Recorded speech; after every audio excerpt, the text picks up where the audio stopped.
everyone, and once again a warm welcome back to the DrMBalmer channel. Now, the plan for today is to do a 3D print of some sort. It was a long time ago we had a 3D print of the day, and I think it's time to change that today. However, before that, like I said in one of my previous videos on the HP mini PCs, where I introduced my new video camera. If you haven't seen those videos, then please do. I hope you find them very interesting. They are kind of feature-length, movie style, 4 hours long videos at most, I think, but yeah. If you like the idea of buying a mini PC, then I suggest you watch those videos. Currently we have 3 generations there, but more will come. And also, in those videos, when I introduced my second-handed new video camera, I also said that I need a new microphone, because the microphone isn't too great, and since it's a multi-channel microphone, perhaps you hear my voice only in one ear if you have sort of earphones on. So I got this. This is the Sony ECM LV1 lavalier stereo microphone, and I hope it's good. It has a 1 meter cable length.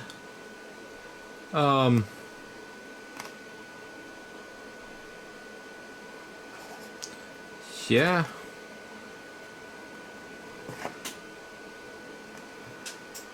Able to use with various devices, it says. Able to pick up stereo sounds as a pin microphone. So, yeah, I will just open this up. I haven't opened it yet.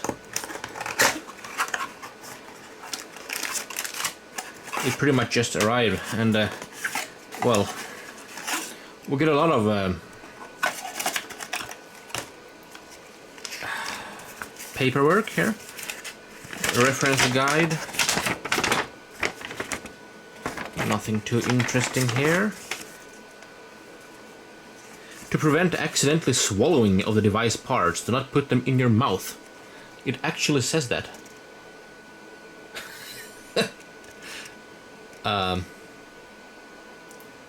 Now, considering this is probably written for adults, I would assume children will not read this, but to prevent accidental swallowing of the device parts, do not put them in your mouth. That made my day, actually. It's very good. They do have humor at Sony, which I didn't think they had, but they obviously do. Now here's some pictures for reference. Connected to a mini jack, is it? And yeah, you can fasten it to different parts of your clothing, I suppose.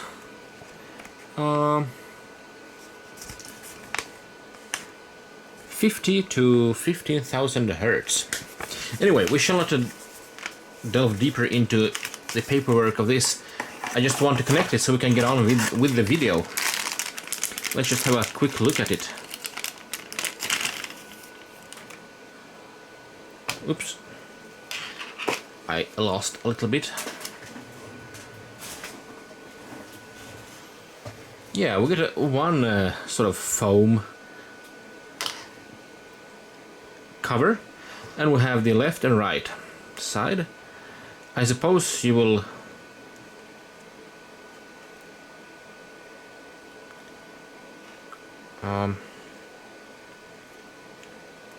do something like this. Yes.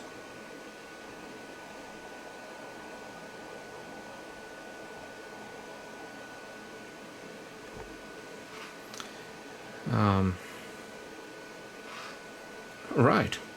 And then just put it on and connect it. So I will attempt to connect it to my camera now, and we shall see how it sounds in 1 second or so. Alright, now I am equipped with the new microphone, and I have no idea how it sounds yet. I'm just recording, and I will find out once I edit this video. Now be aware, there is some background noise in this room. It's my Trust UPS that has a loud fan, unfortunately, but maybe it will be replaced at some point in time. Stay tuned for that. Well, with the new microphone, now I will just continue recording without knowing how it sounds, and we will find out later. That's the way we do things over here. Yeah, okay. So what is the point of this video? What do I want to achieve? Well, I said something about 3D printing, and let's bring in these. Now these are I don't know if you have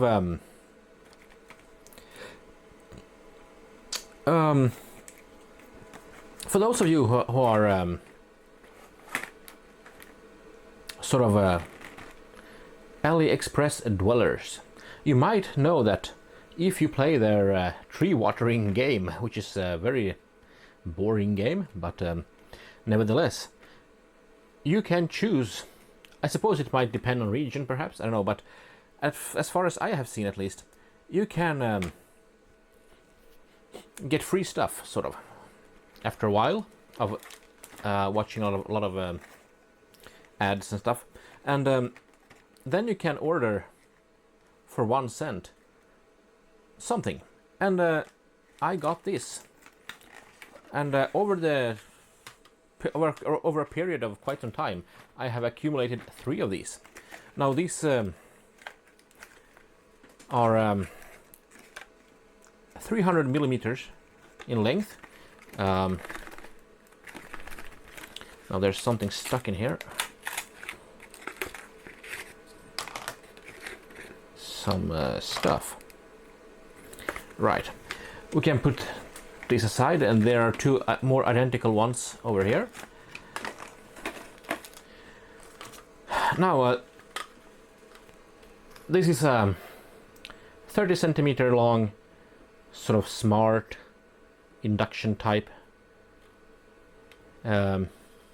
peer kind of passive infrared kind of thing, motion sensing wardrobe light or something. Now well, let's turn it on. We have let's see if we can focus.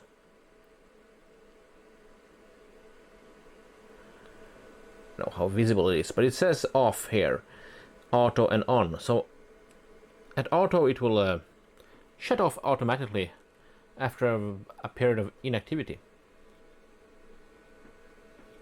And yeah, it just shut off. I don't know if this is charged or not properly, but we can turn it to on. Yeah, okay, it's on. And then you can press this button over here to change the sort of color temperature. So it has a very warm orangey light, natural white, more pinkish white, and once again the orange white. If you hold the button pressed, it will increase or decrease the light output. So how many LEDs do we have? 1, 2, 3, 4, 5, 6, 7, 8, 9, 10, 11, 12, 13, 14, 15, 16, 17, 18, 19, 20, 21, 22, 23 LEDs. I suppose there was a movie called something about the number 23, so it sort of follows this pattern here. And if we press it again, we can increase the light output. This is max, it seems. And yeah, if we put it to auto, I suppose it will stop lighting in a second. I don't know how long it waits, but now it doesn't really wanna re-trigger. I suppose it only does it in the dark, perhaps. We shall check the manual, what it says. The manual is a very tiny little piece of art here. And allow me just to find some language that I can understand.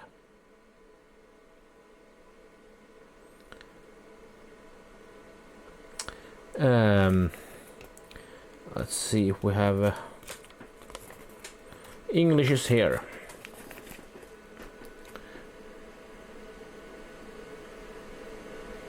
So, charge before use. The toggle next to the charging port off is power off mode. The middle position is dark sensing mode. Yeah, lights up for 15 seconds when motion is detected in darkness, then turns off automatically. On is constant on mode. Button on the light. Short press to change color temperature. White light, warm light, neutral light. Long press for stepless dimming. Adjust brightness. To extend product life, please recharge promptly when the light becomes noticeably dim. However, there's no specification here as far as the included cell, what capacity it has, and stuff like that. We get a small, tiny, as usual, from the Chinese sites, the charge cable. It is USB-C, at least, so that's nice. It's not very long, but I suppose you can charge it with this. And then you get some things here, like one magnetic side here, and just a stainless steel plate with a double adhesive tape on the back. So, and you get 2 sets of those.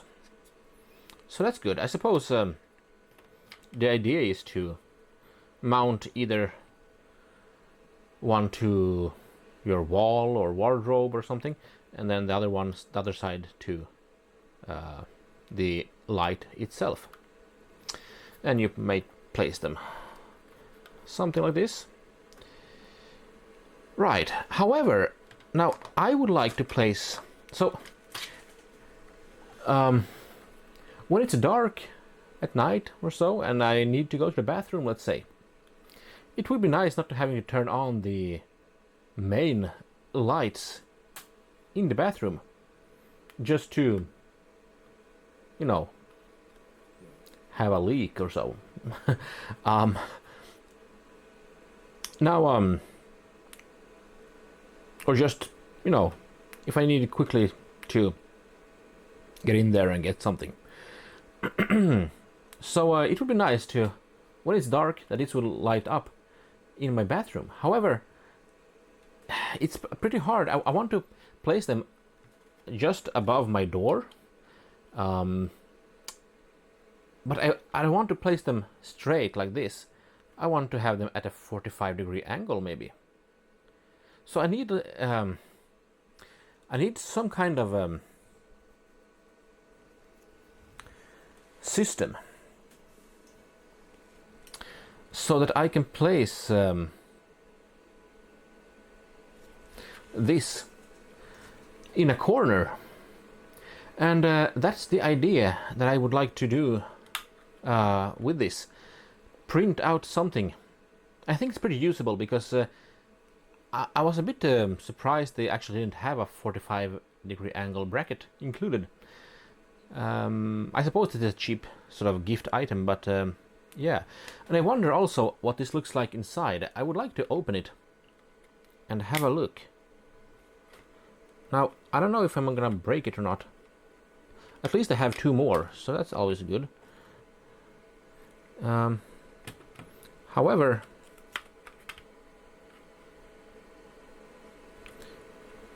yeah, we can remove this one. Let's zoom in a tiny bit.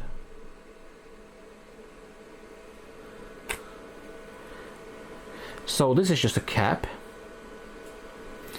And on this side we can see the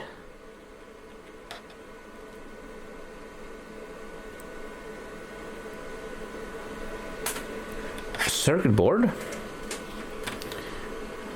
Let's see if it wants to refocus a bit. Yeah. So it's basically just a strip of LEDs. And inside there I can see with my eyes at least a LiPo cell, a flat pack, but it's over at the other side.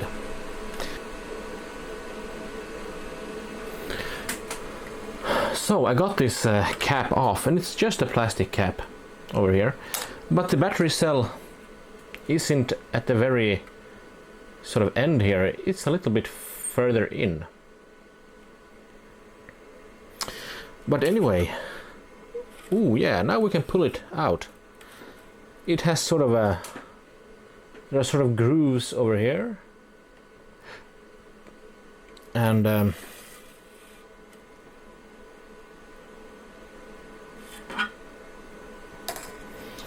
this is just a shell. You can of course reuse this. It can be pretty interesting for some projects. Now, what do we have here?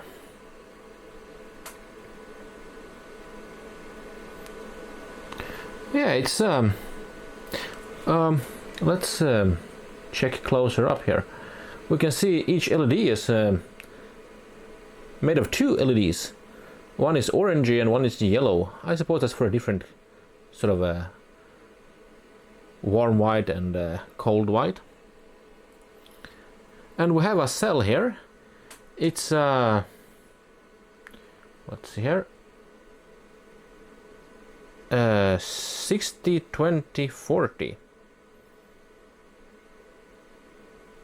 So is it 60 millimeters, 20 millimeters, and 4.0 millimeters thick, maybe?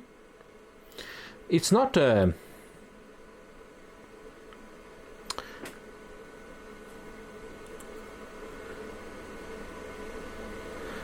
I mean, it's a 400 milliamp hour cell, 3.7 volts, 2026. Is it week 3 or month 3? Is it March or is it January? I don't know. But yeah, it's a pretty translucent circuit board as well. We can see some traces in there.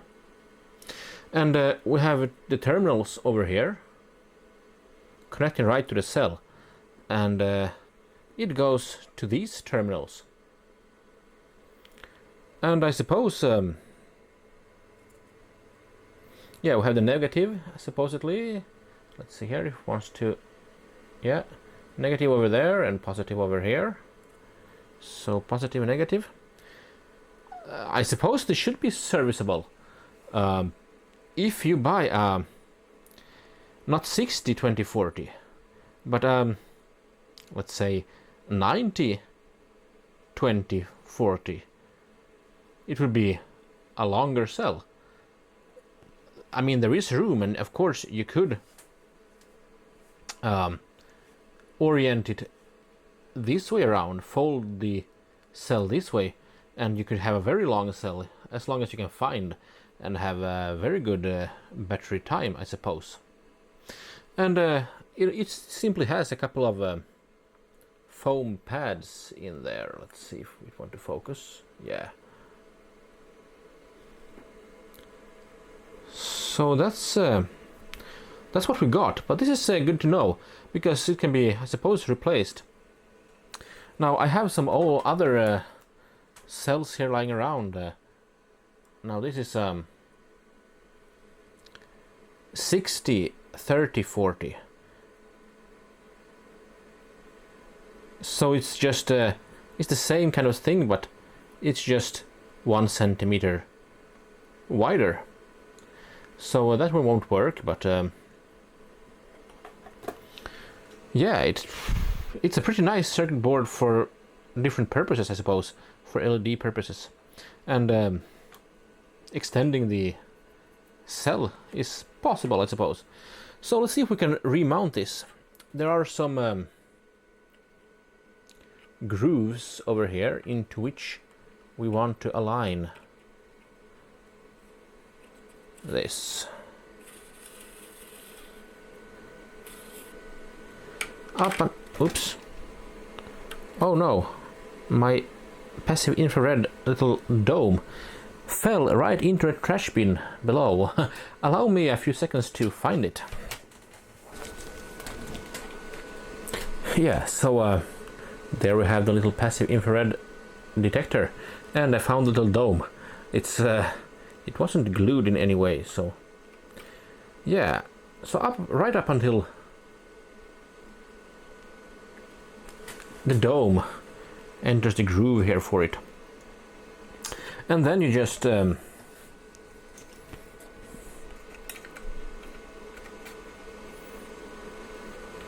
I suppose you just should be able to click this in place like that. Let's turn it on. Yeah, seems to work. And put this cap on for the USB-C charging port, and that's pretty much it. Now, so I want to have a 45-degree angle, and let's see what I mean. Right, welcome to my bathroom here, and the inside of it, and looking at the door here, and just right above it there's like I would like to mount a couple of these, maybe 3, as I have 3, in a 45-degree angle like this, instead of having it like that or like that. I would like to have it like this. So that's the idea, and what do I think I will have to do to get that? Let's get back to the bench. And we're back. So we got these included for free, sort of, but it would be nice to have some, like maybe 2 sort of brackets, one over here and one over here, that perhaps can hold this in place. And there are different ways one could do that, I suppose.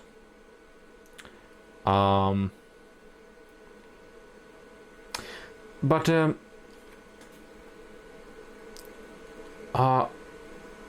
if I manage to design something that can perhaps hold it in place a little bit like this, then I will only need the magnet and the double adhesive tape for the wall side and for the bracket, for each bracket itself, and then I will sort of detach the whole bracket with the light when I need to charge it. But then I will have to manage to get this sort of design so that it can hold it somehow in place, maybe a press fit or with a slight sort of claw at the end,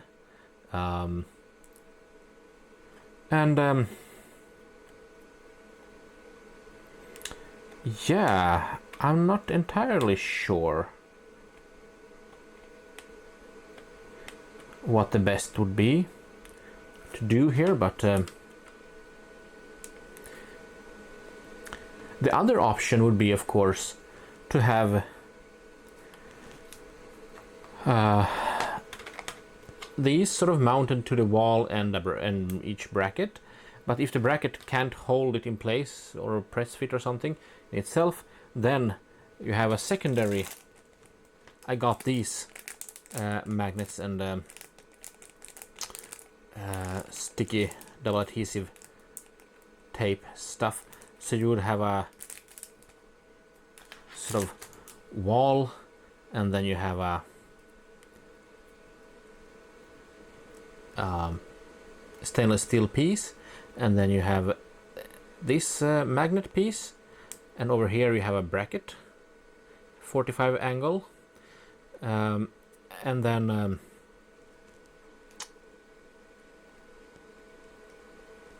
on the other side of the bracket you will have another piece of or a pair of sort of these, which are then connected to the light, and then when you remove it you only remove, so hopefully this will separate, so the bracket stays in place perhaps, or it will also detach over here. But it would be of course nicer if you don't need too many sets of magnets and double adhesive tape pieces. Instead, if a press fit is possible or some kind of way to keep this in place,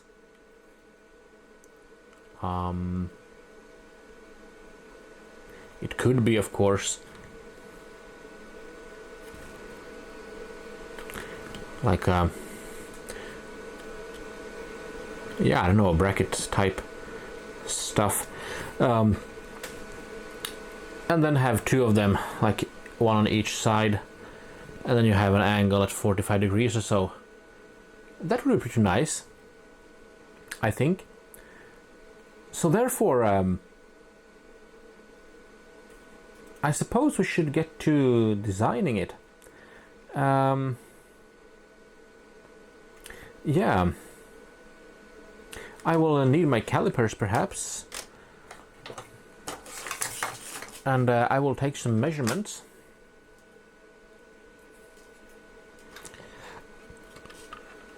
So this part is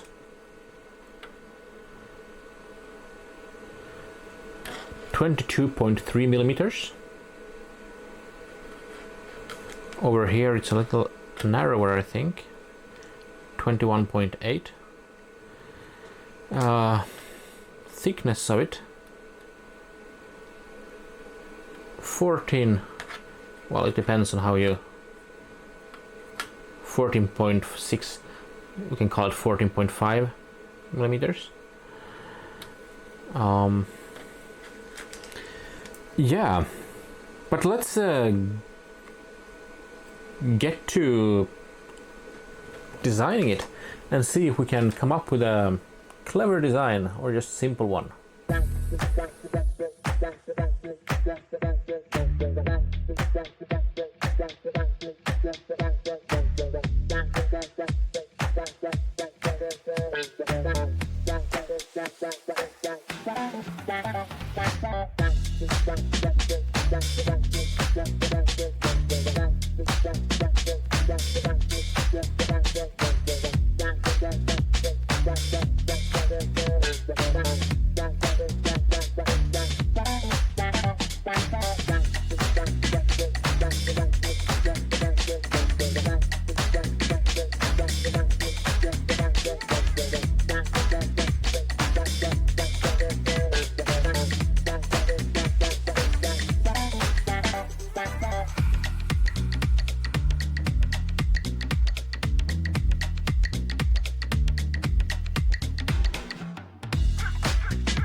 Alright, we are in Flash Print 5, and the odd thing is that, well, there is one sort of leg missing here.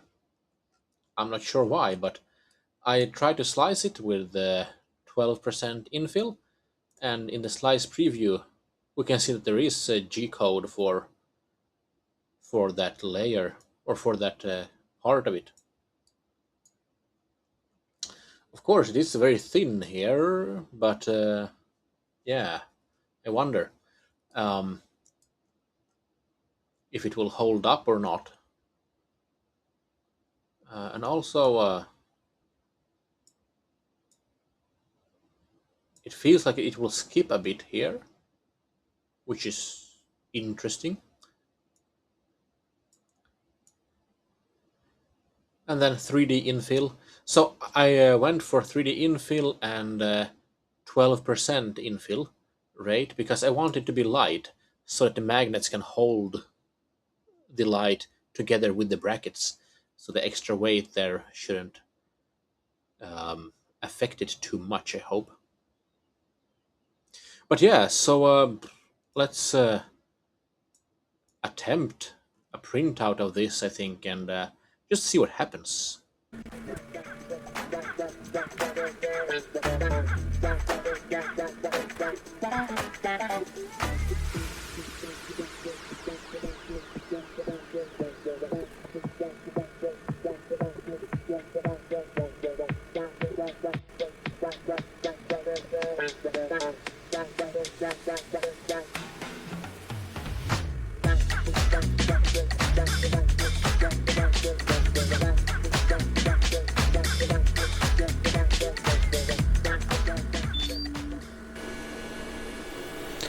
So it is finished, and it's had some time to cool down properly overnight, actually. Yeah, let's oh, it came off pretty nicely.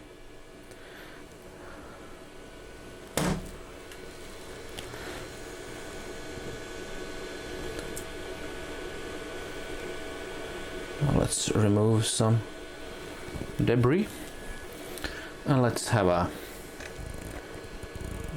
look at this. So the walls are a bit lumpy here and there. I'm getting that on PTG.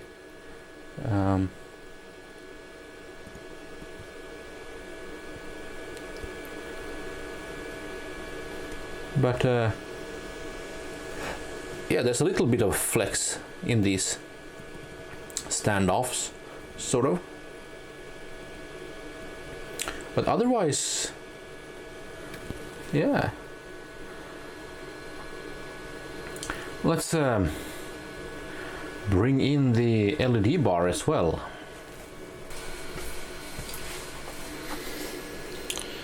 So here we have it.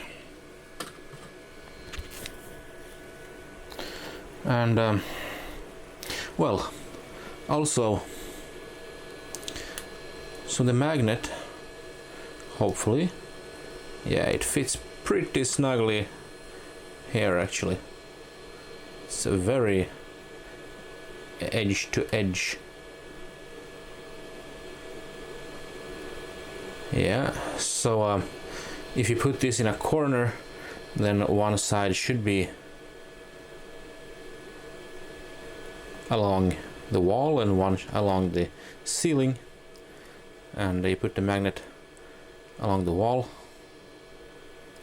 Now this will of course add a bit of thickness, so hopefully that's okay. And well, I haven't yet tested if this will fit in a good way or not.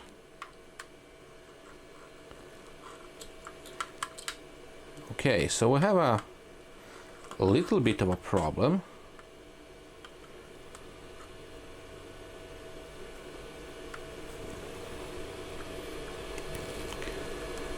Although,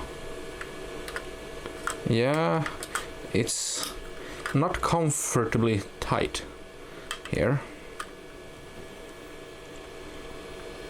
But otherwise it's pretty good.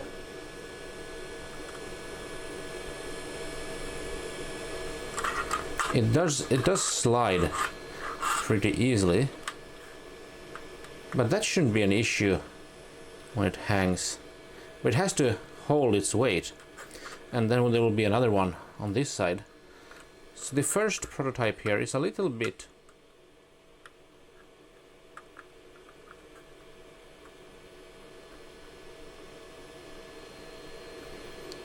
on the large side of things. But it doesn't matter that it slides like this. We can of course decrease by just a fraction of a millimeter, making these standoff hooks a little bit wider here, just a tiny bit, and then the sort of corners here, or the grappling hooks at the very end, they could be a little bit sort of larger, since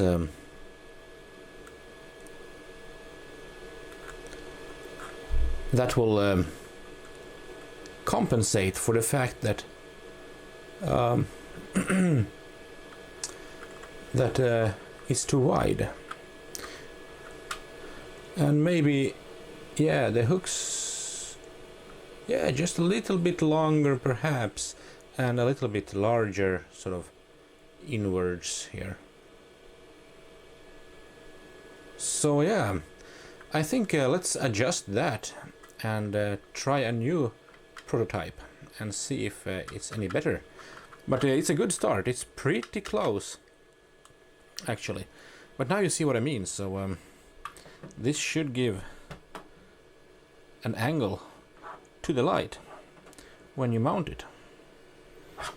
Right. Well, I'm pretty happy with the first prototype here.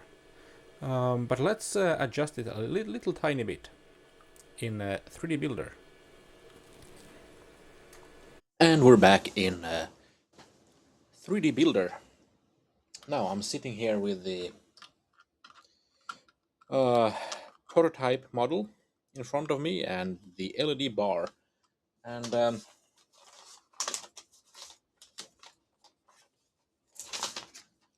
also my calipers. Now, so I think that first of all, we could make these side legs sort of a little bit higher in this sort of orientation, so they can get a little bit more gripping force, I would say. So let's see here. Currently the Z height is 5. Maybe we could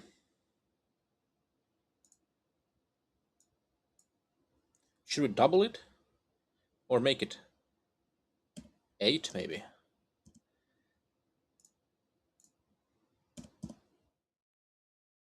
And also these ones, instead of 5 we will put 8.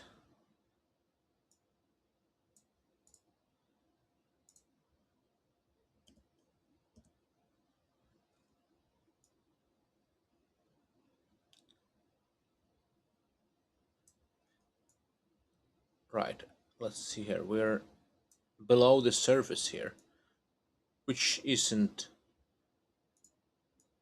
what I was hoping for, but let's group everything and place it here. I don't know how it was before, but ungroup. Okay. So 8 millimeters. Let's see, actually, I have my calipers. Let's measure the actual model.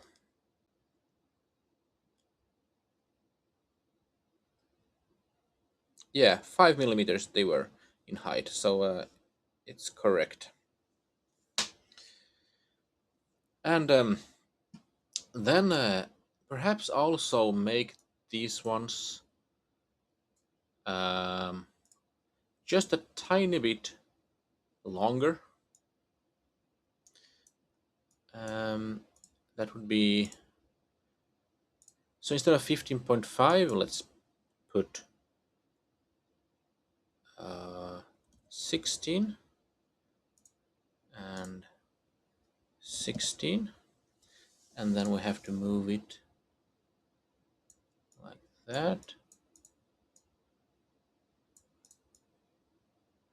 right, and then move that over there and that over there. And also these blue little grippling hooks, they could be a little more. Well, we added a 0.5 millimeter, so let's add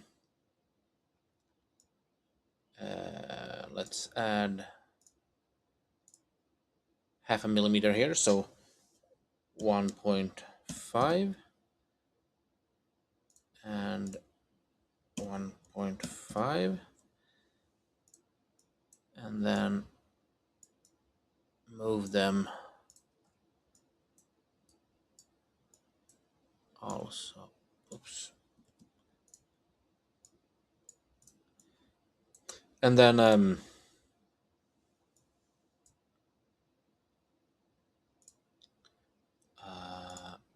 Z height here. We could make it also perhaps if we put 2 millimeters.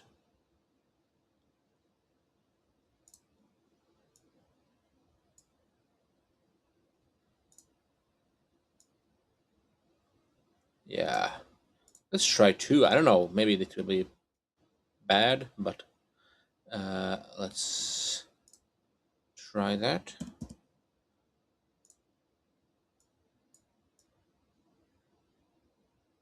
Don't have to be too large, but I also don't want the LED bar to fall down to the ground either. Sort of.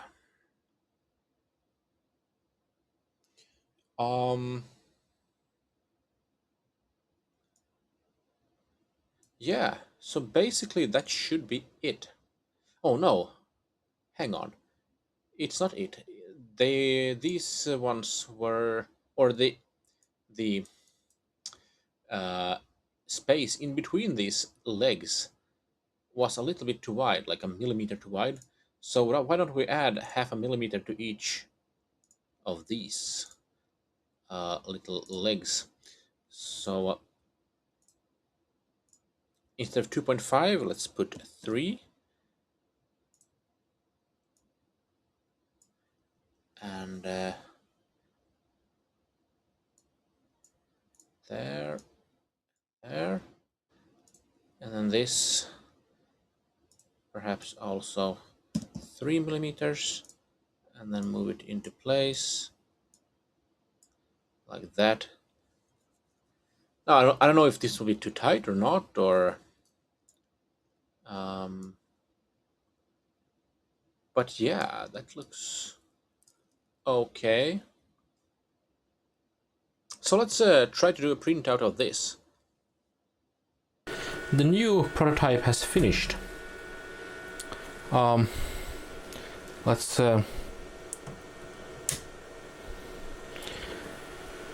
check it out, and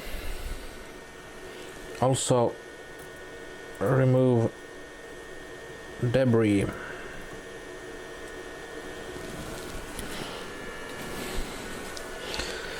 So here it is. Now I got a bit more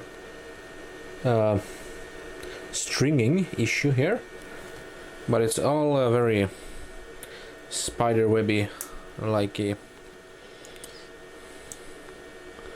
stuff. So on the left I got the new one, and on the right the old one.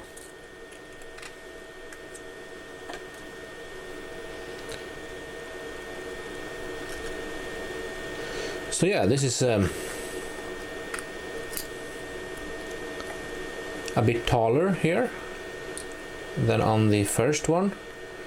But the real question is, yeah, and also I got a little bit of a warping here, because at the very edge here it let go of the build plate. I have some old glue there, but Yeah, but that's not a huge deal. The most important part is, yeah, I decreased also the infill, going from 12% to 7% in this. Because I don't really need a lot of structural integrity, I hope. But let's see if this one even fits. Maybe I have been too aggressive now with the settings. Ooh, it's definitely a tighter fit.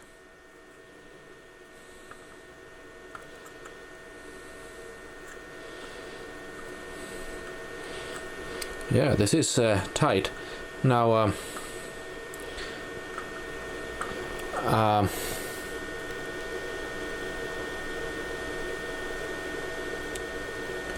I went too aggressive, I think, on the... let's see if we can put this on the other side, if it's any difference there. Yeah, maybe I was a little bit too optimistic.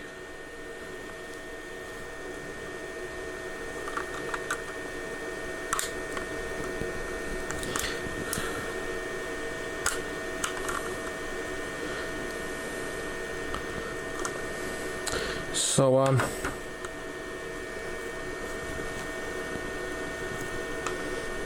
it almost fits,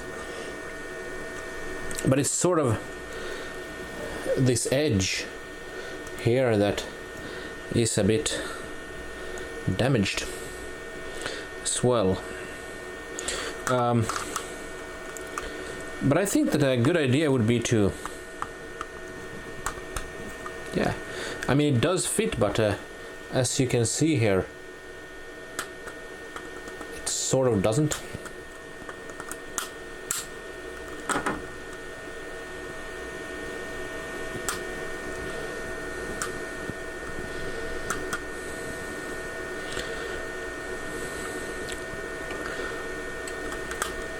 So I should make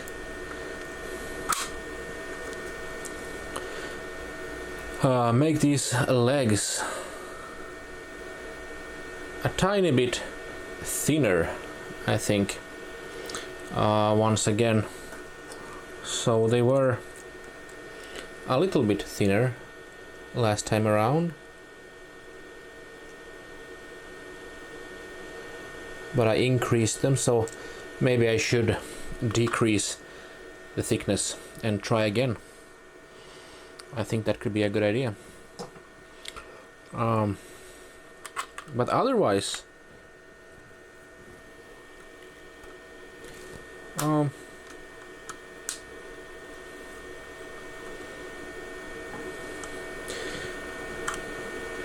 once again, maybe make these a little taller as well, like just a tiny little bit, because it almost sort of fits here. So yeah, let's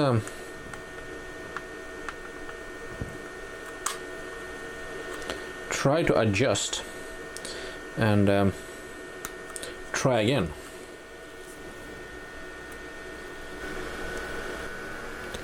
Alright, so the next prototype is finished. It hasn't really cooled down, but I did get some issues with a little bit of warping. Let's see if we can zoom in enough on it.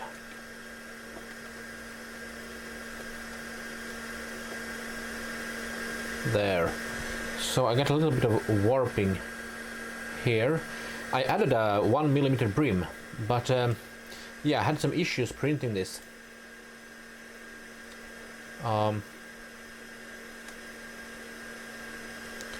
Anyway, let's try to do it like that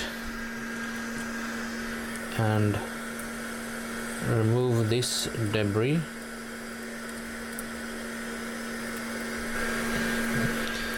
And remove some So there's a brim now here which will need to be removed. Maybe I can get some assistance from these side cutters.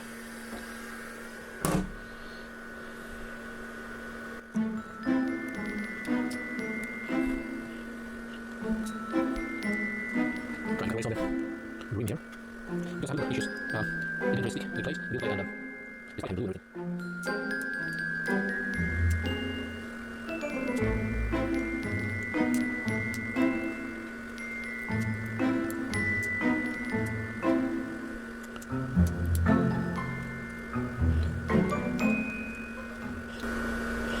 So something like this.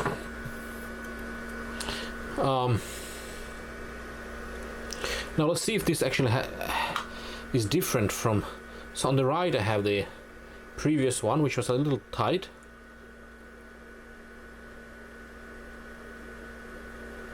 I wonder, is this much larger?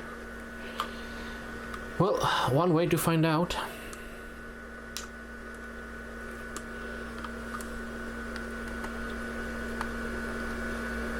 Yes. Ooh, it's, yeah. I mean, it is a snug fit over here, but over here it's sort of pressing a little bit against, so you can see there's a little gap here. But that might be because of the warping, so it didn't get a nice edge like here. So I will try to unfold the edge a little bit.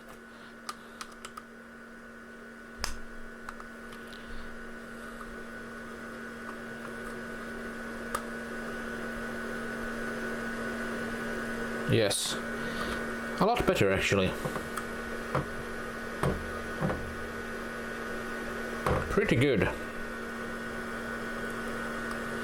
Now this won't go anywhere, I think. And let's try to apply it on the other side. Oh yeah, here it's a very perfect, well, it's almost a loose fit, but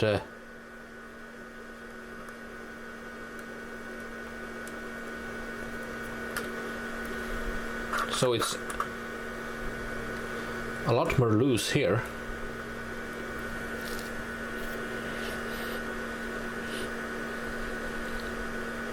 Actually, we could have kept the brim here. Maybe that would have been, I mean, having a sort of little plating over here, so it doesn't go too far. But yeah, I don't think it's needed. But yeah, this design should work. And then unfortunately this one was a bit tight, but I suppose I can just file this down a bit to make it fit, perhaps, so we can reuse this. I will try.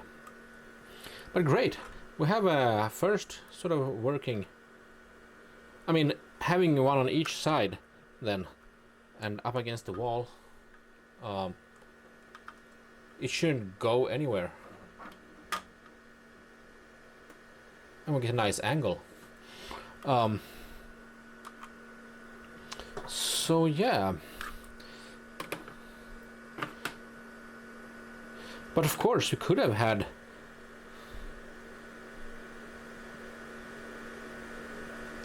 like a bottom plating here or something, like a brim, a little bit on the inside at the bottom, just to make it not fall through.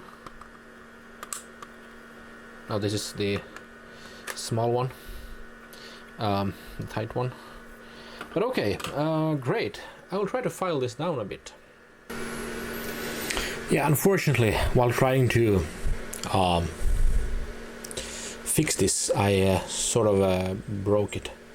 I was a little, too optimistic, but it was a little bit too tight, and these were a bit too short. So, this one basically broke. But anyway, we have one working specimen, and I will try to see if I can improve the printing ability by using a 2mm brim instead of a 1mm brim, and get another one. Now this is 5mm infill, sorry, 5% infill on this one. So yeah, okay, but let's print another one. And so we have a lot of noise coming from here, but the build has been finished. Let's try to. So I have let's see here. I have applied a 2mm brim this time around.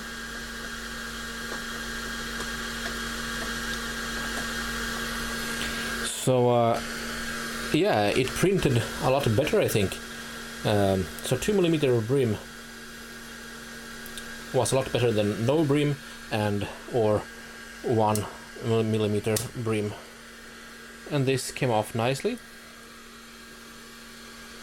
Let me just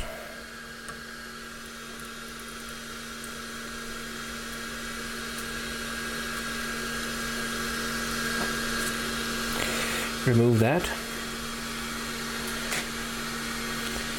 So oh, I see we're a little bit zoomed in now. Okay, so the brim here is a bit loose, but that's okay. I wanted the brim mainly here, so we can probably. Oh, that's a lot better. What if we just cut it off there and there?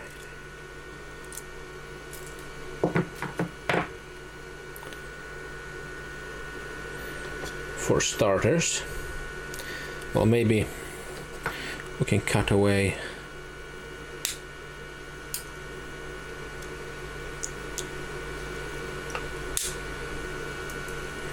a little bit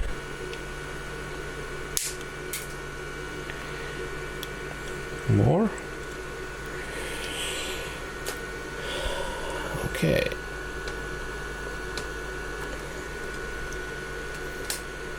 There we go. Now we have a little bit of a brim left here on the inside. So let's see what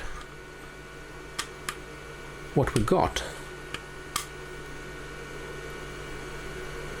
Yeah, I like that. The brim is sort of a small little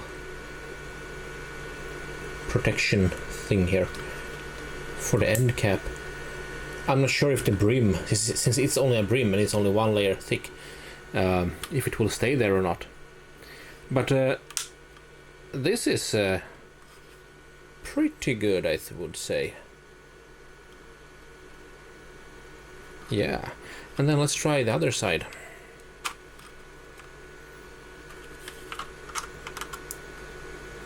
Yeah, pretty nice over here as well. Great. So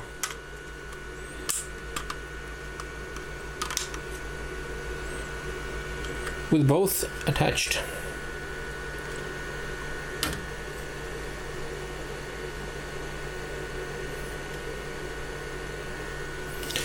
great. However, now I just printed them with the black PETG that I had installed here, and well, do I want to have it black?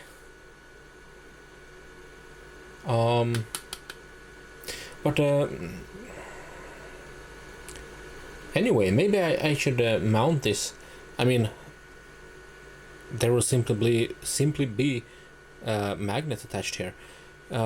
So I'm thinking that I currently have a total of 3 such LED bars, and I'm collecting what is it, water you collect, or no, you water some tree in AliExpress, and then you can claim this as a gift.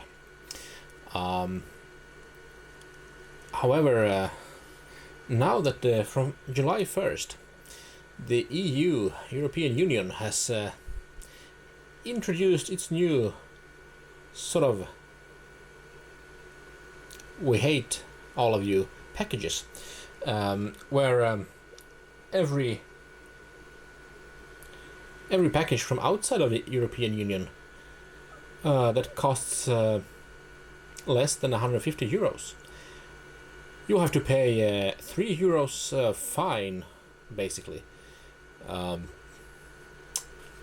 for each product type in your ordered package.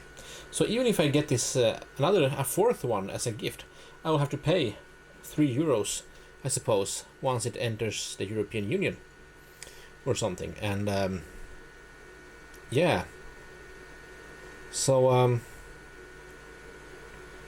there's that, of course. I don't understand that, because all the stuff is still manufactured in China. What does it matter? So but they only want money from... Anyway, let's not get into politics. But anyway, it's I think it's pretty unfair against consumers.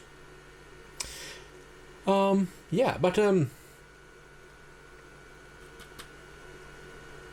let's try to mount this, and then I'm thinking maybe we can print these things in some other color or something.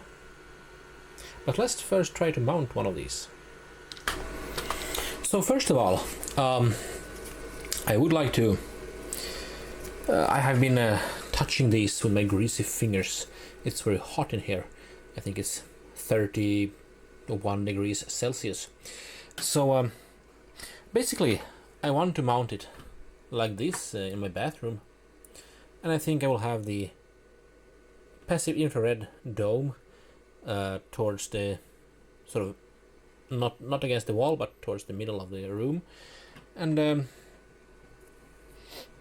so yeah, I would like to place the magnets over here, but I want to clean off any grease from my fingers by using a little bit of isopropyl alcohol.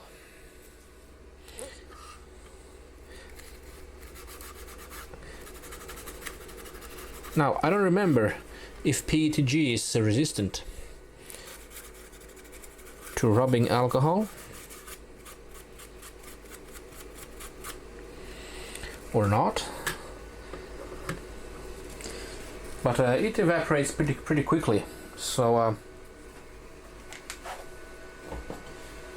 and it should remove any sweat and grease from fingers and stuff. Now, considering when printing you get a lot of I mean, the layer lines and sort of imperfections, bumps and stuff, maybe I should sort of I don't know,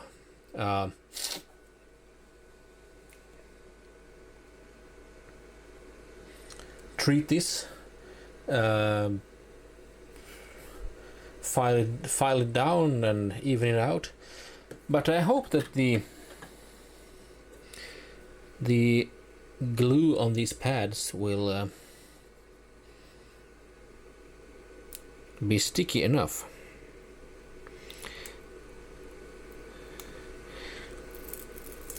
to hold in place.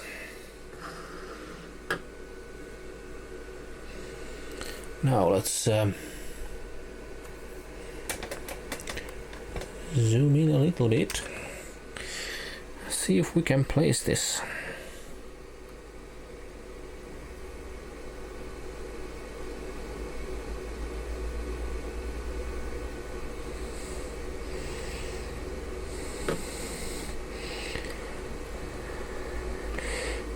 Oh,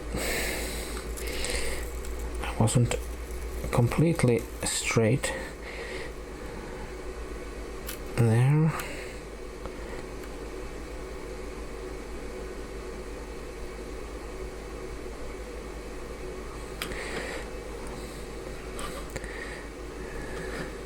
Something like that. And then on this side,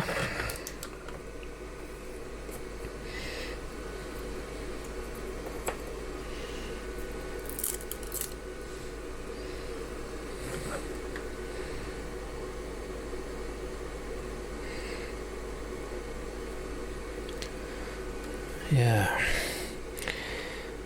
it's pretty good, I think. Good enough.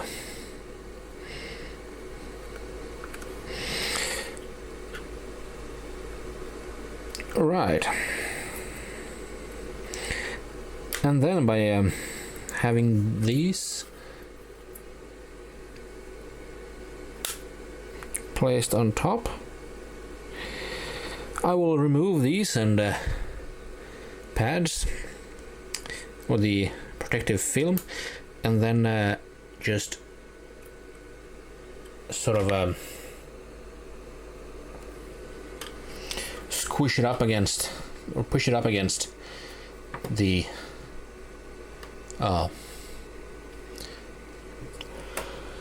corner of the between the wall and the ceiling in my bathroom, and hopefully it will stay put.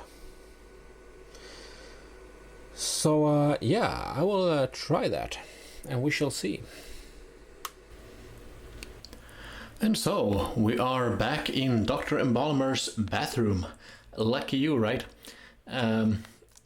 So I have attached the first bar right up along the sort of right up against the corner over there, and my door is here, so I will be able to fit. So I have 1, sort of 2, 3, maybe 4. So up until this ventilation thing.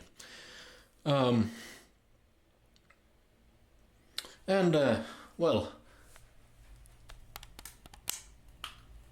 I can always just take it down, and I only have the stainless steel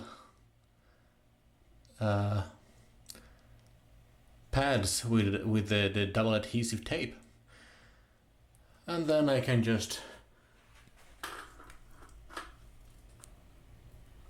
put this back once I'm done charging, and I have like a nice angle on the light. Let's try to turn on the light.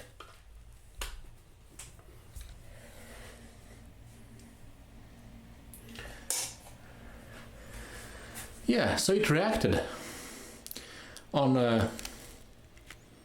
it being dark in here and me moving about. So when entering the bathroom when it's dark, you don't have to immediately search for the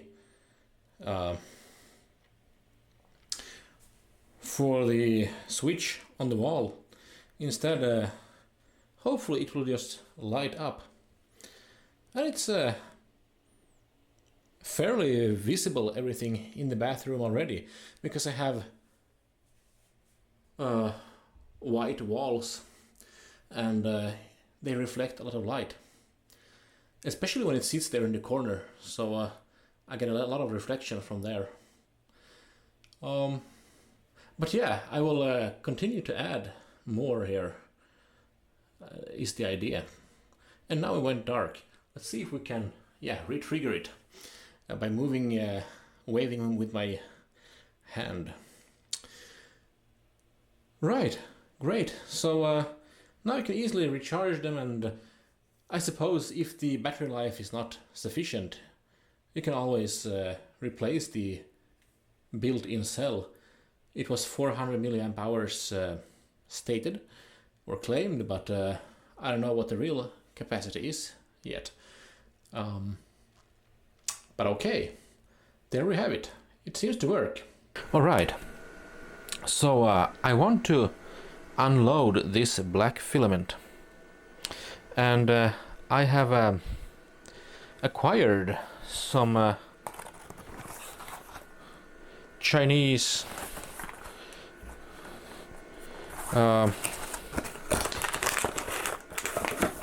PETG.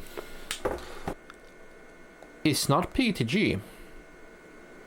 1 kilo. I suppose PLA should work well as well. Yeah, why not try this?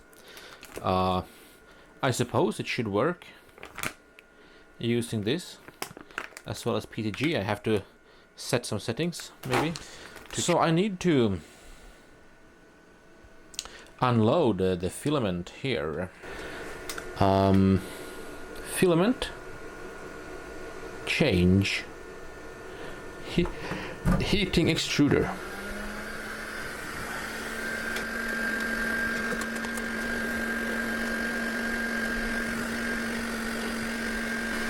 It will heat it to 265 degrees.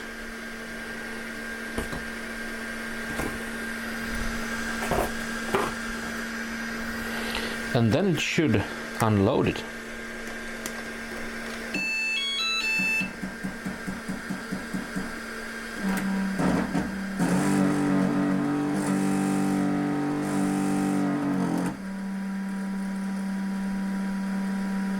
Yes.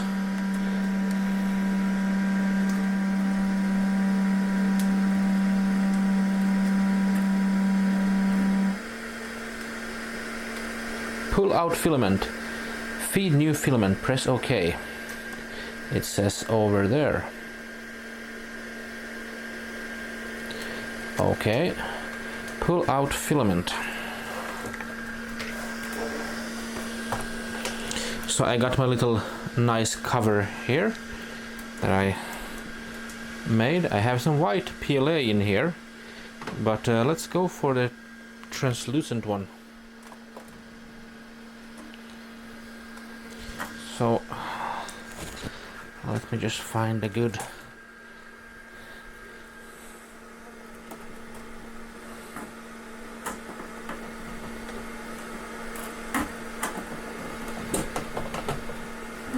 well, it's not too easy to pull it out.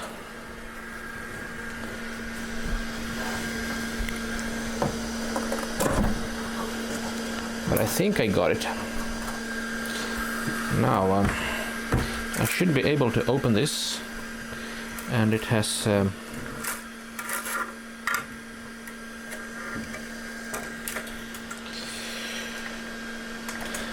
let's see here.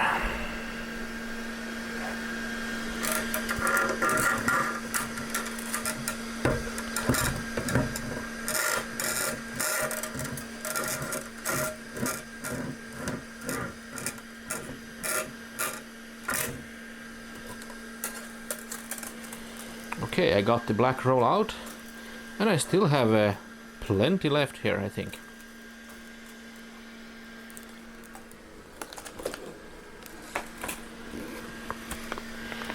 Now let's open the PLA. I suppose it should work fine for our needs.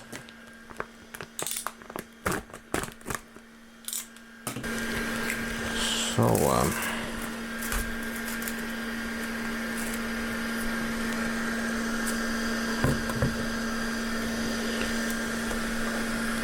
straighten this piece out a bit.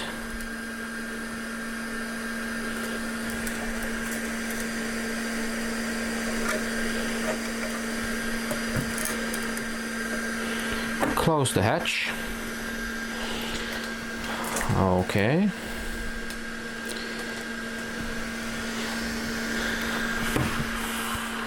Feed new filament in. Okay, I will have to get into another position here.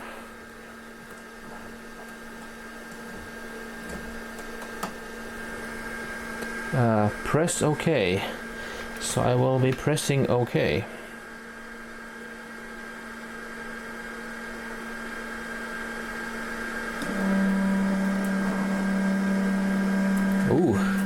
it's feeding it.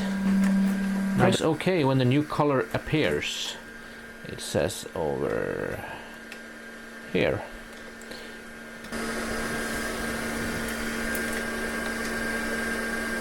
Ooh, now it's coming out. Still black, but yeah, the transparent one is now coming, so I'll press OK.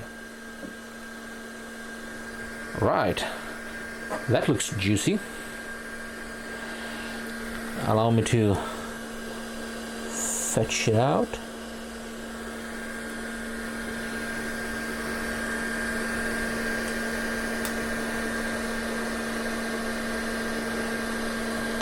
There we have it. Okay. For PLA, I need to use the other side of this PEI build plate. So I will clean the glue off of this, and we will turn it around, and then we will try to print the brackets in this PLA instead. And also, before we do that, I will use my Sunlu heater here, in which the filament resides, and let's turn that on.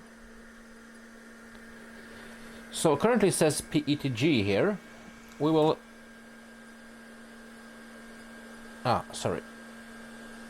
material PLA.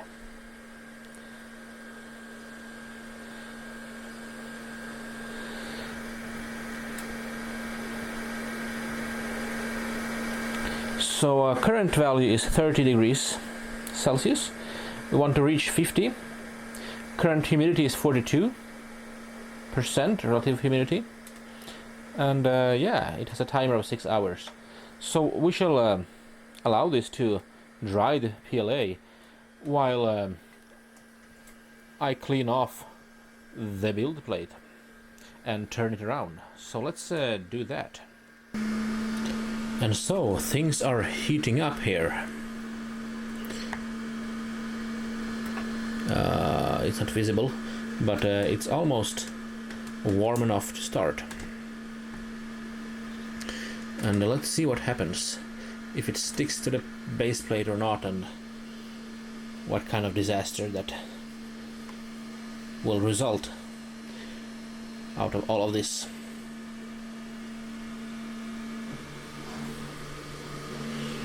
Yeah, it's going down.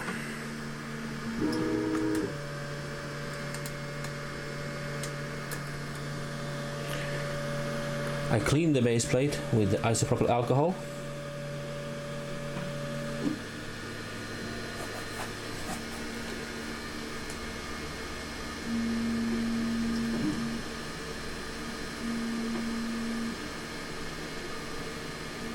Oh, it's translucent or transparent. I can hardly even see what's happening.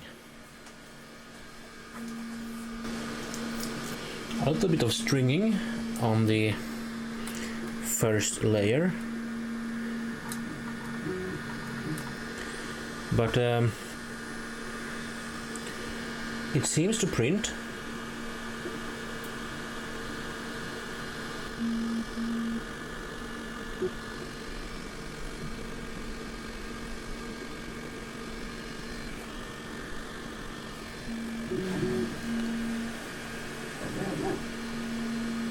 So if we check some parameters,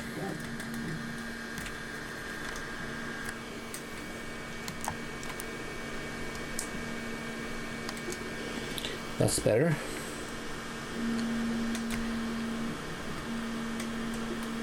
So nozzle temperature is between 208 and 212. Now that can of course be adjusted. And the base plate is at 50 degrees. We're 4% finished, 3 minutes have passed, and we'll use almost 2 meters of filament.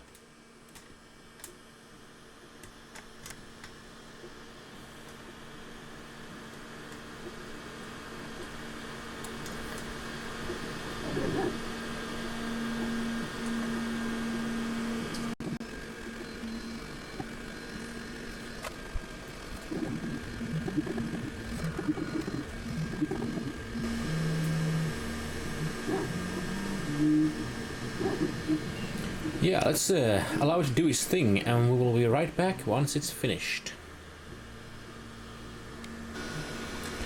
It is finished.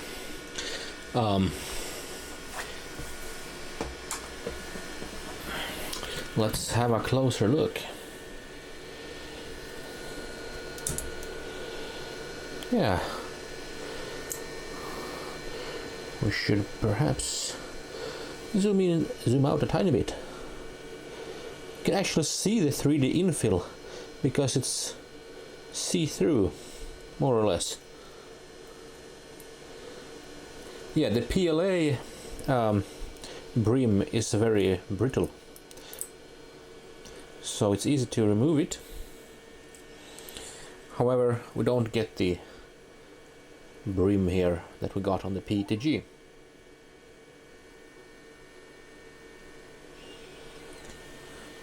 Let's see if we can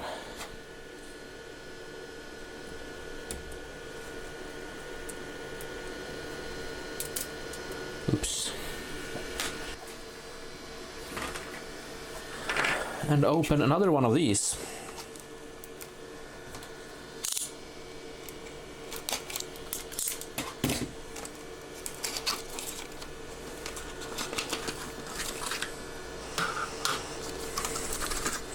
There should be some accessories.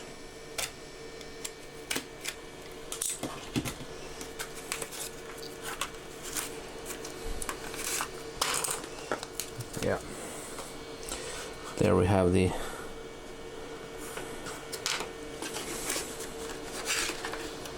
stuff. Magnets.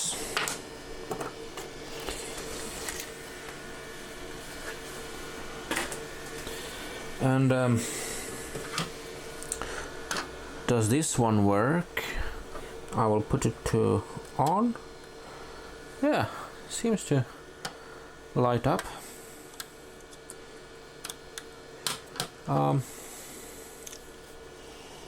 Now, will this fit? Now this is interesting.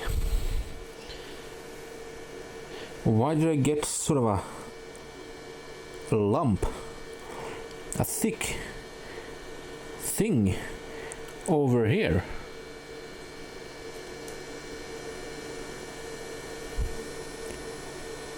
Oh, is that because of the setting, perhaps, with the thickening of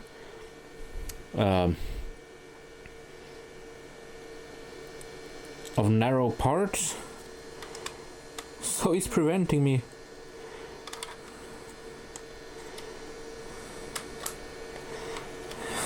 It's in the way now. You can see there's sort of a lump here, a thick thing, but only on one side, not on this side.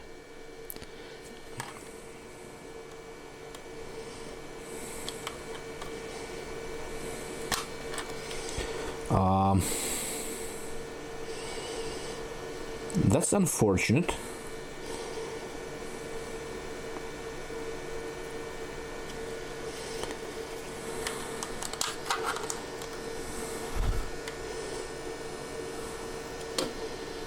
I do like the translucent characteristics of it though. But I need to file down here or something and look at the slicer. Did it actually show this or not? And maybe change the setting that we had. Yeah, give me a moment. Yeah, so I almost got it. But you can see it's a bit still struggling here. Maybe even though I filed down the lump here on this side, but still maybe I should give it a little bit more slack. It fits, but not quite over at one side. Maybe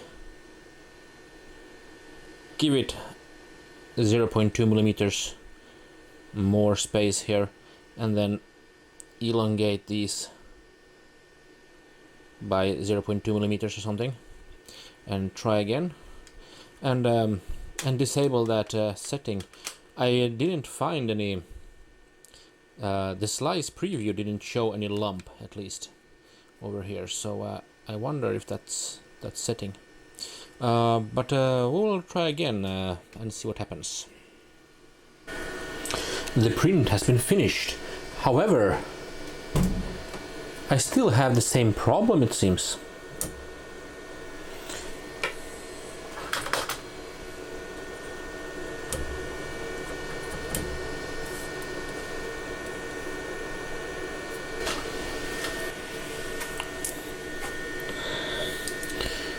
Let's turn off the light.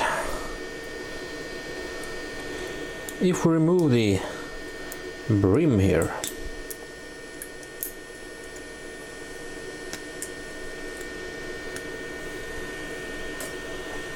we can once again see, perhaps, yeah, that we get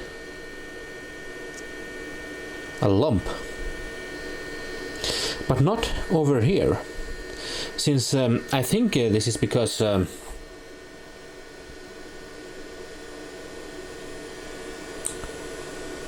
over here the nozzle doesn't stop over here and all the time, but here we get a seam, I think, and perhaps we're running a bit too hot or something for PLA at 210. Maybe we should lower that a bit to 195 perhaps.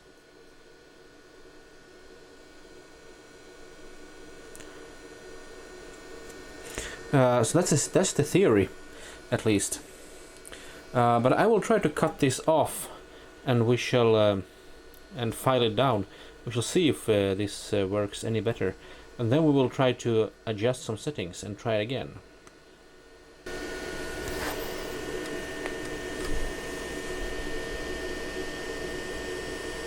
Yeah, so this is almost good now. This works, but you can see a little bit of a gap here.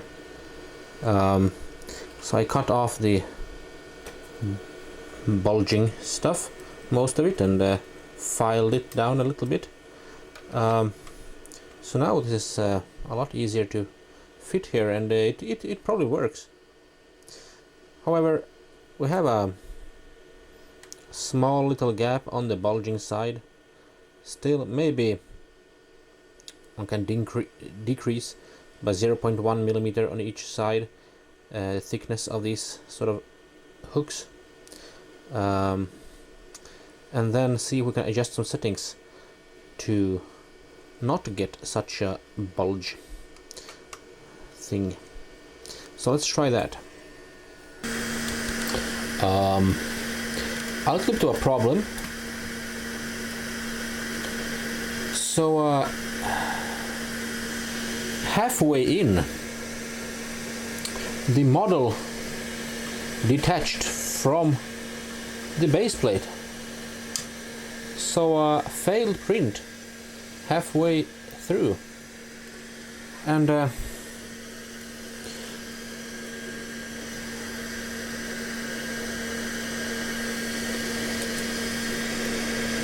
got a lot more stringing here at the front.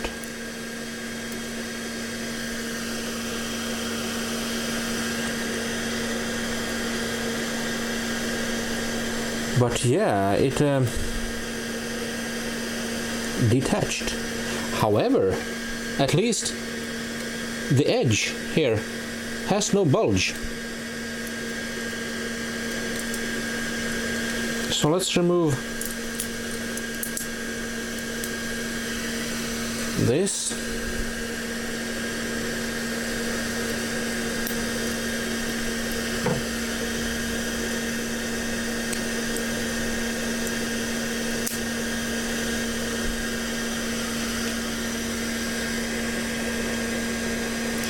And at least we can have a look. Oh, mate. This would have been perfect. Look at that. This is excellent.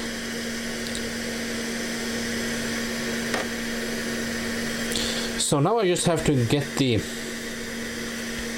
thing to stick to the base, to the build plate. Now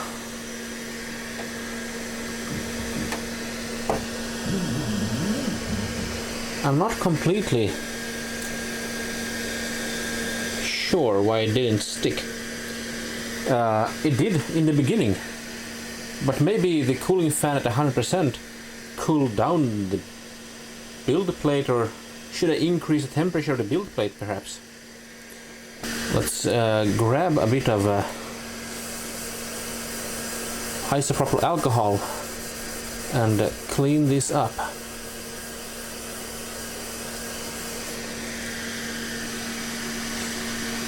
And I will go again, make some changes in the slicer then, perhaps running a little hotter at 200 degrees, and then perhaps increase the base plate, build plate temperature to 60-65. Let's try that. Yeah, I have I set the start layer temperature to 210 degrees, and then 200 as a general after that.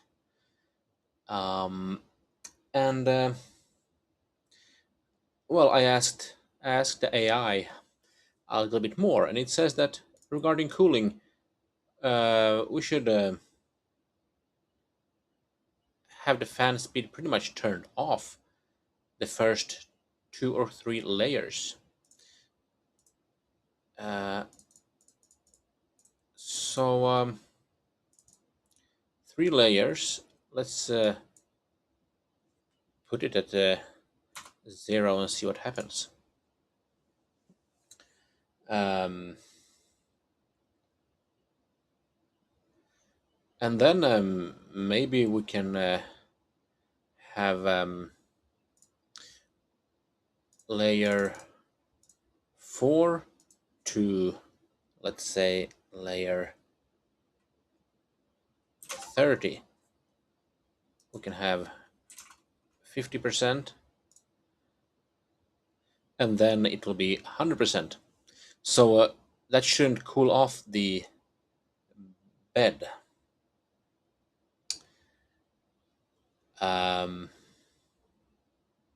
Too much, where it should adhere to it. Now, also the platform temperature 60 or 65. So let's set that to 65.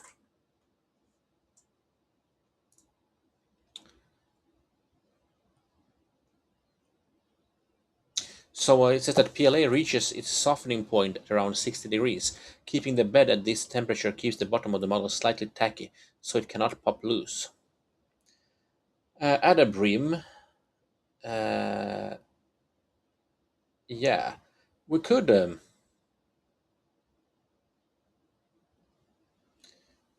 yeah, and also clean your build plate. I have done that with isopropyl alcohol.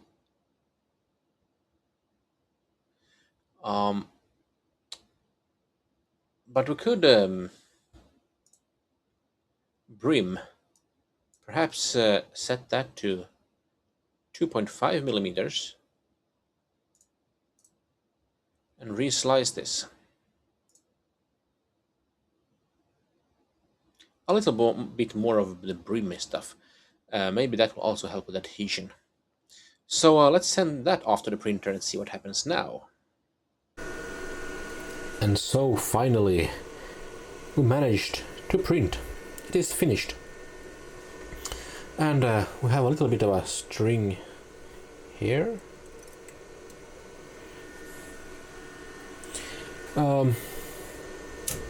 Yeah, it came off nicely. So yeah, turning fan down to about 10% on the first few layers, and then having a temperature of 210 for the first few layers made it stick better. And also I once again cleaned this off with isopropyl alcohol. Then slowly increasing the fan speed to 50% after 30 layers, and then of course maybe we could have done it differently. Maybe 30 layers is not needed, and maybe 100% would have been good immediately. But we can remove the brim. Yeah, also the brim is now 2.5 millimeters.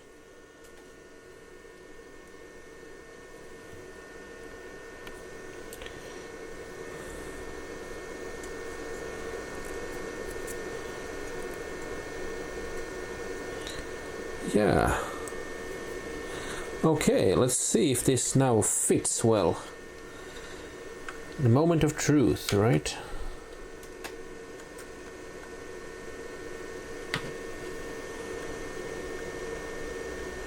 Yeah. Pretty good, I would say. Pretty nice. And how about the lumping? No lumps. Pretty sharp edge on all edges. One can see the sort of starting points here and there, but now they're scattered around, so let's go for the other side here.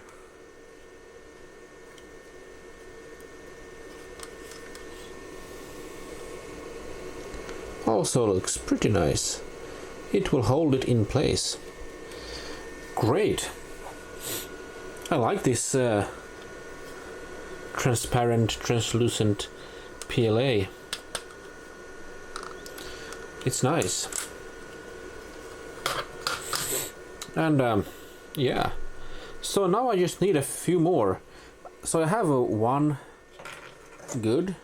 We have a few prototypes here that failed and stuff, but let's try to print with the same settings a few more of these. So I have one. I will need another one for this second LED bar, and then I have one more LED bar, so two for that one. And then well, my current LED bar in the bathroom that we installed already, it has a black brackets. Maybe we can leave it like that for now, because I have the magnets attached to them. Oh, by the way, so I did buy some separate magnetic stuff. Let's see what we have here. So we get two double adhesive pads, and then we have some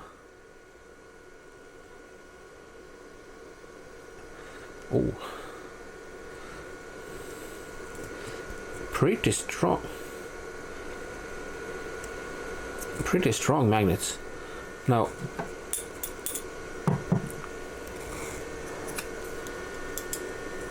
so this piece is just a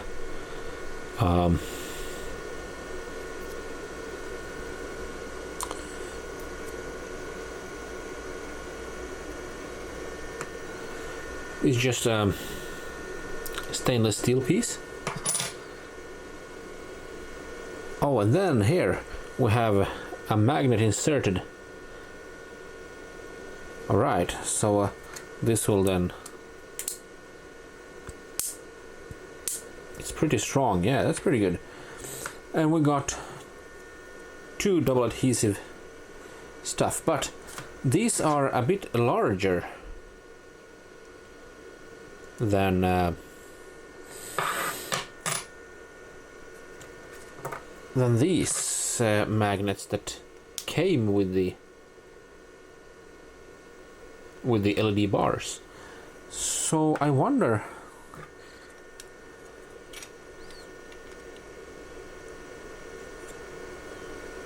yeah, they're a little bit larger. So one option would be to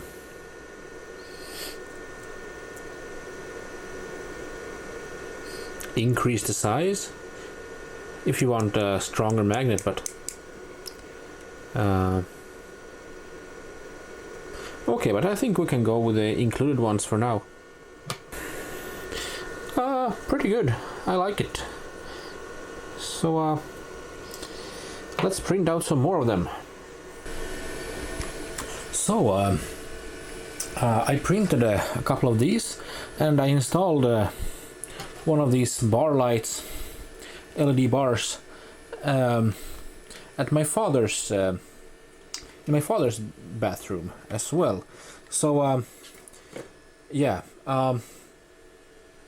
so I only have 3 of these, and now my father has one, I have one, so more have been ordered to be able to have 3 in each bathroom, in my father's and my bathroom respectively. However, I noticed that this, the third one, it's a bit different. It looks pretty much the same, but instead of sort of 3-way switch, it only has a button, but nothing happens when I press said button. Oh, something happened.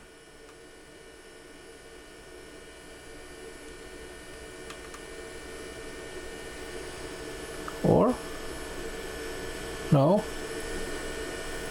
not really. No. Okay. So it has some other instructions. Let's have a look. So press once, white light, night sensing mode. Press twice, warm light, night sensing mode. Press 3 times, 3 color light, night sensing mode. Okay, so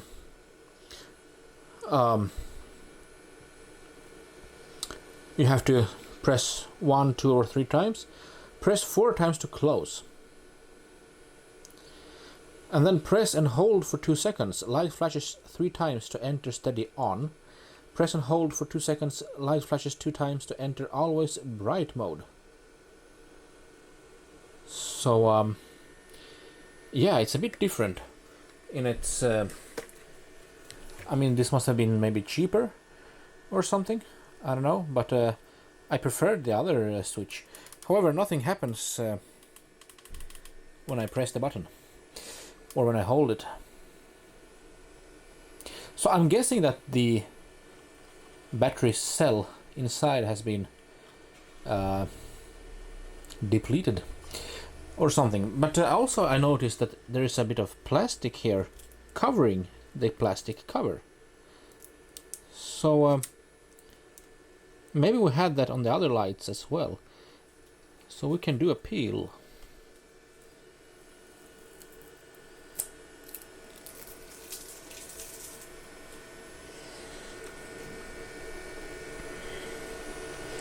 So did I get it all off? Yeah, I think so. But I have connected a USB power meter and connected it to this USB lead. So if I connect it, we do have a charging light. So why don't we let it charge while I continue to 3D print these holders. I need one more for this one. And then if I want transparent ones for my bathroom as well, I had the black ones from PTG currently, but anyway, so at least one more of these in PLA, and allow this to just sit here and charge for a while, and then see if it actually works or not. So that's the plan. But yeah, interesting that this one is a bit different. Yeah, okay.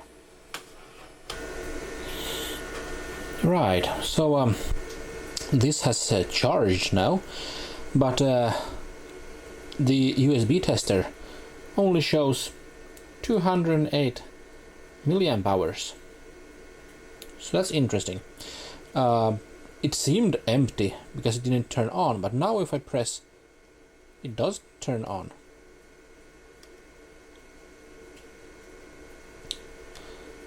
So yeah, interesting. Maybe the cell, I don't know, has less capacity.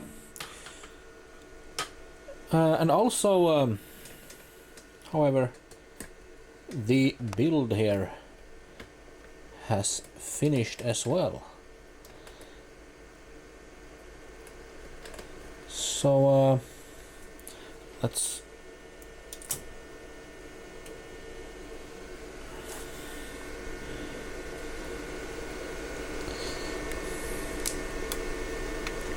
get some more light and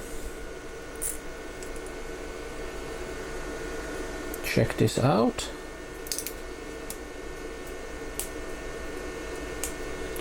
And I can leave the brim on the inside here. Cut away some plastic spidery web things.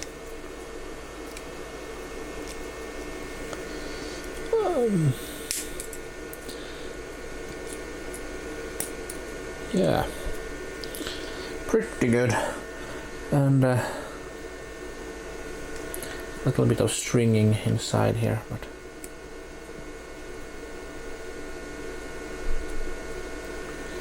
that's okay. And ooh, was a little bit of a cracking sound. Hopefully that was the, hang on.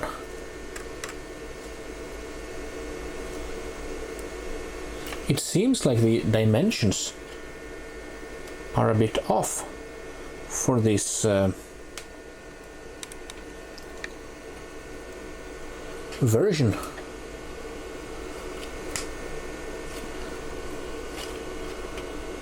It's okay, we can remove the inner brim here.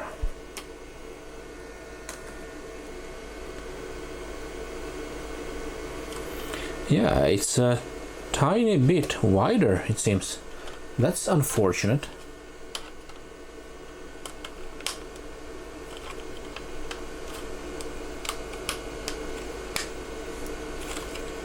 It sort of fits.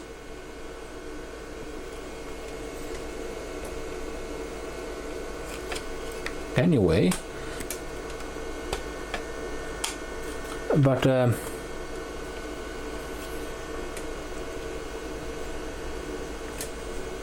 yeah, as you see, we get a little bit of a gap thing going on here. So I want to make these a little bit thinner once again for this style of the bar here. Let's compare this to the other one with the other interface. So hang on a moment. Okay, here we have the first model with the switch here, and I still have the PETG things here, but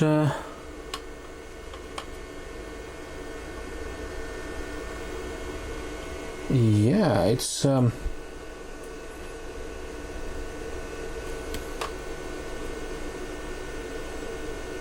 I think I'm gonna need my calipers. Okay, calipers are here. So let's check.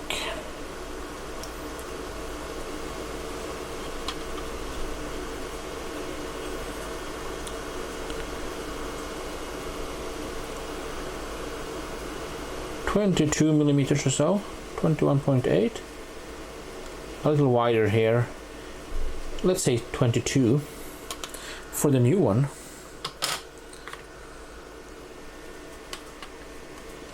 And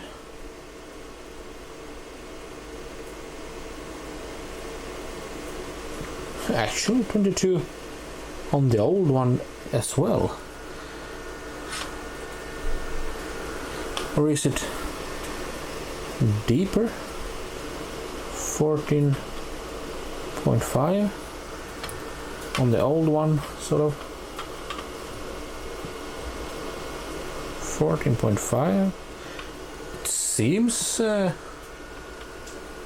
be the same. Maybe there's a difference of 0.1 millimeter or something, but okay, but that was interesting.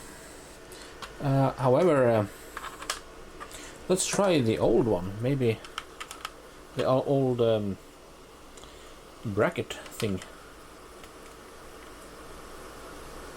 previous printout.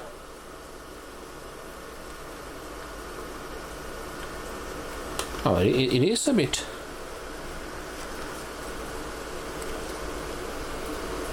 Maybe it's just a bit higher. So I will need to. What if I just have to sort of lift these ends on the hooks a little bit? Will that help? Yeah, it does.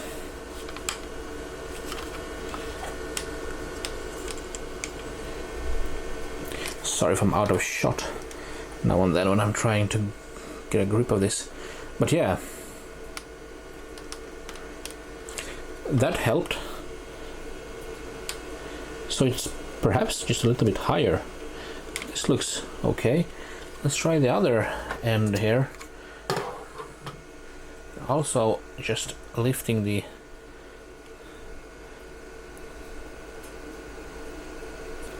try to refocus here a bit.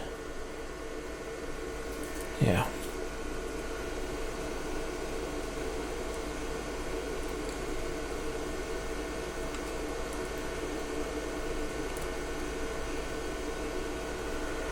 Let's see how that fares. Yeah.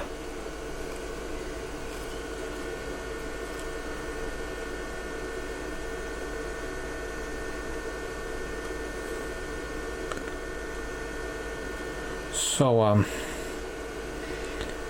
get a little bit of a gap here still, but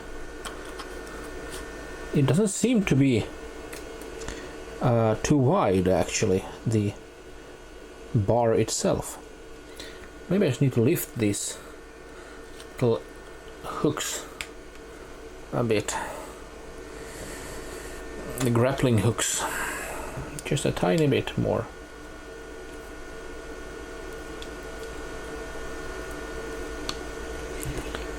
Like that.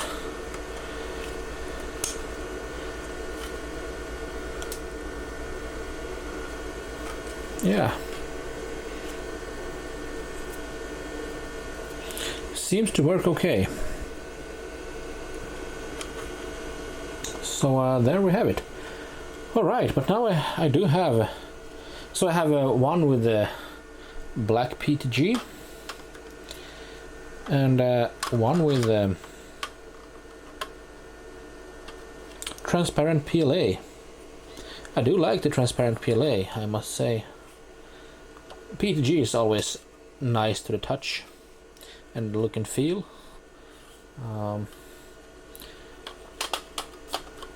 Right. There we have it. Great.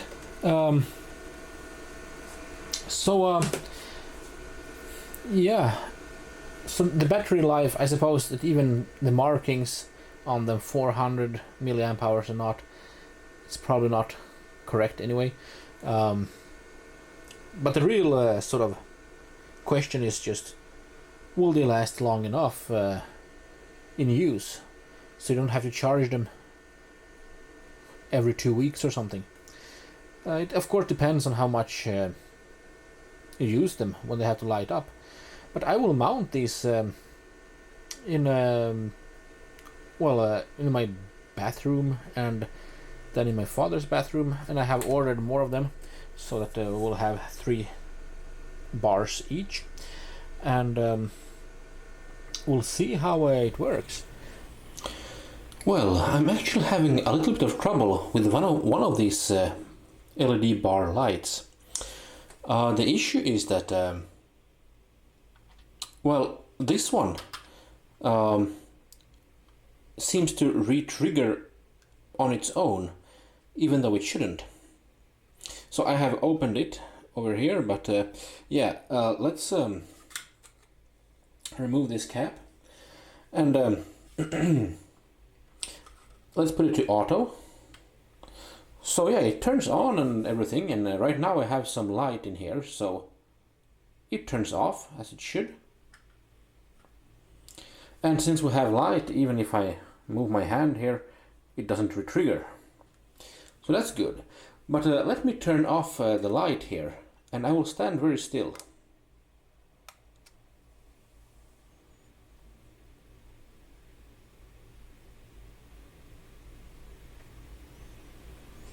So there it triggered. I will even face this away from me so the PIR, passive infrared sensor, does not pick me up. And it will turn itself off now.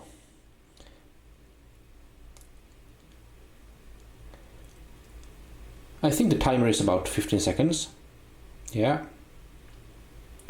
And then it turns itself on again. And it does this over and over again when it's dark. So when it's dark, it should trigger, but only when someone is moving about. But I'm very still, and yeah, it re-triggers over and over again. So it's something wrong with it, I think. And let me turn back some light on. Continuous mode works as intended. Yeah, so if we slide this out, I can't see anything in particular being wrong with it. But I suppose the PIR sensor here, there must be something wrong with it in some fashion. Or the timing chip over here, I suppose, is probably a counting chip. It has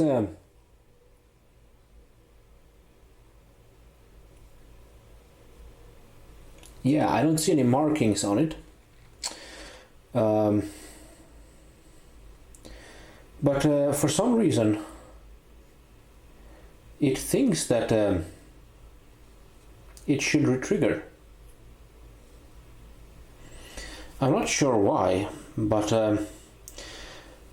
it does identify if it's dark or not, because it doesn't re-trigger when it's when there's enough light in the room. But it doesn't really give much thought, let's say, about whether there is some infrared heat or not once it's dark. But we still have the same 400 milliamp hour cell. I suppose I can scavenge this for parts. Yeah, let's try without this dome, for instance, and put it to It is an auto, so if I turn off my camera light here, it triggers. Okay, let's turn it away from me. And I'm standing very still.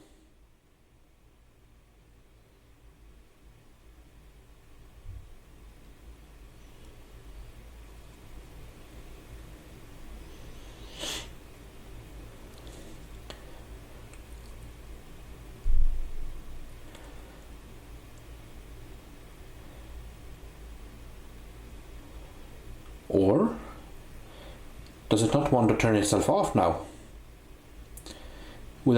Perhaps without the dome here that I have in my hands over here. So that's interesting. Let's put it to auto again. Oh, now it turned itself off. And turned back on with no movement. So, yeah, I'm not quite sure what's... But I suppose the passive infrared sensor is a bit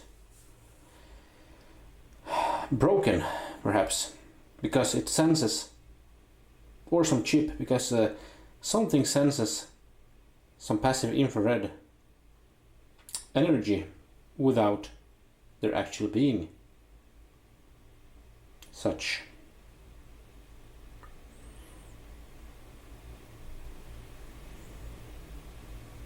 Oh, now it's not turning on itself. Oh, now it did. Yeah, there's something a bit fishy about it. So let's compare it to one of the working ones. Right, so I have brought in what I think is a working one.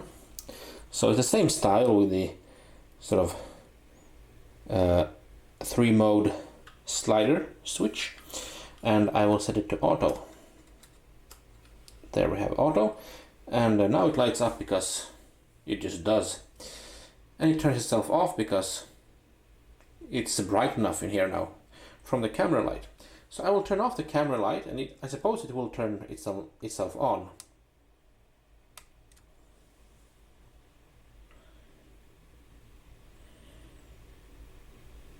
Or it didn't. Okay. The other one I think did once we just switched to the switched off the light. So this one does not re-trigger, but I'm turning it now towards me, and yeah, it identifies me sort of with my infrared. So now that it's triggered, let's wait for it to turn off, and we'll see if it re-triggers automatically or not.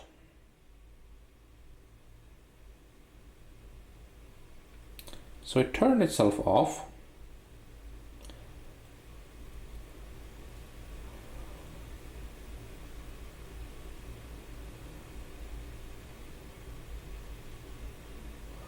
Yeah, but it does not re-trigger. And now I turn it towards myself, yeah, and then it identifies me. Okay, turning on the camera light. It should turn itself off soon, I suppose.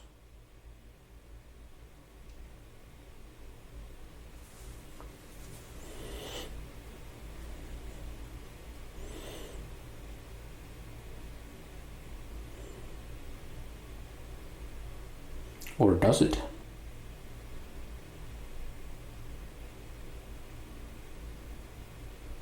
Yeah, it did. After a little while. Okay, now it doesn't re-trigger, it seems, so that's good, because we have some light in here. Basically, it means that, well, I have 3 of these currently, and one is a broken one, a failed one. So 1 out of 3 being broken, well, the statistics isn't, well, they aren't too good in favor of these devices. So yeah, I am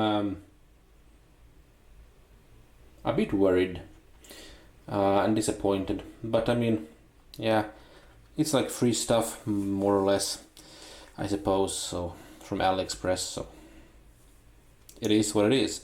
But just be aware that the quality control on these might not be 100%.